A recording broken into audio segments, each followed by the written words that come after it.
Oscar De La Hoya, ito na ang banat kay Edgar Berlanga matapos matumba ng 3 beses kay Hamza Shiraz.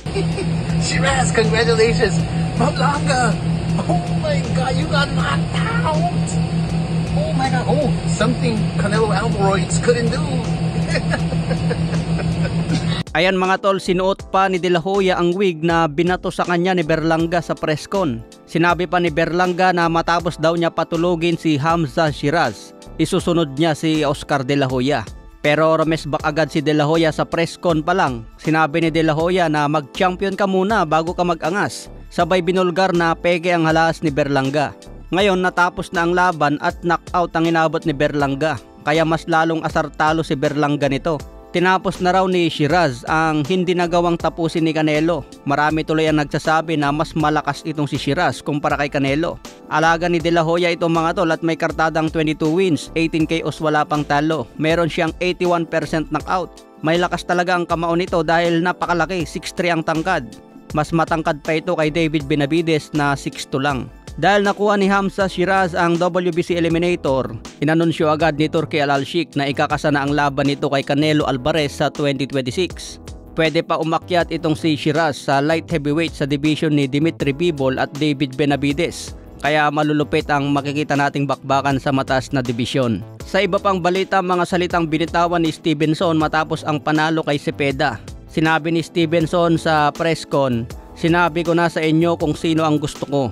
Gusto ko labanan ang pinakamagaling at si Tank Davis na yon. Isa akong mandirigma at kabilang sa mga elite.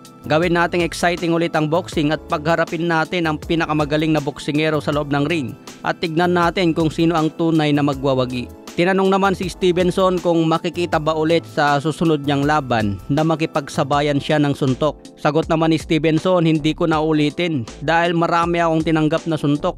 Hindi ko nahayaan na makatanggap ulit ako ng maraming damage. Balik na lang ako sa boxing skills ko dahil mas kakaunti ang damage na tinatanggap ko."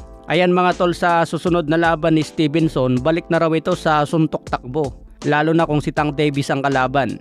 May kalalagyan talaga siya kay Tank Davis kung makipagsabayan ng suntok. Kaya abangan natin kung may kasa ni Ed Hearn ng laban ni Stevenson kay Tank. Sa iba pang balita, Japanese na tumalo kay Jonas Sultan, nakalaban pala ni General Casimero sa isang sparring.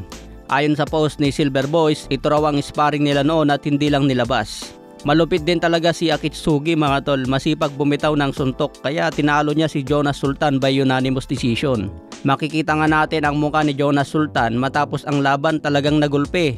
Kaya abangan na lang natin ang muling pagbangon ni Jonas Sultan. Sa iba pang balita, tapos na ang training ni Manny Pacquiao at handa na ito sa final weigh-in sa susunod na linggo. Recovery time na ito ni pambansang kamao para mabawi ang lahat ng lakas mula sa matinding training. Sana hindi na maulit ang nangyari kay Ugas na pinulikat ang paa. Matinding laban ito para kay Pacman at marami ang umaasa na matapos ni Pacquiao ang laban na walang mangyaring masama. Pinangako naman ni Manny Pacquiao na hindi siya matulad sa mga legend na nabugbog bago magretiro. Babaguhin daw niya ang kapalaran na hindi lahat ng bumabalik ay mabugbog lang. Kaya abangan natin sa susunod na linggo mga tol, bakbakan na.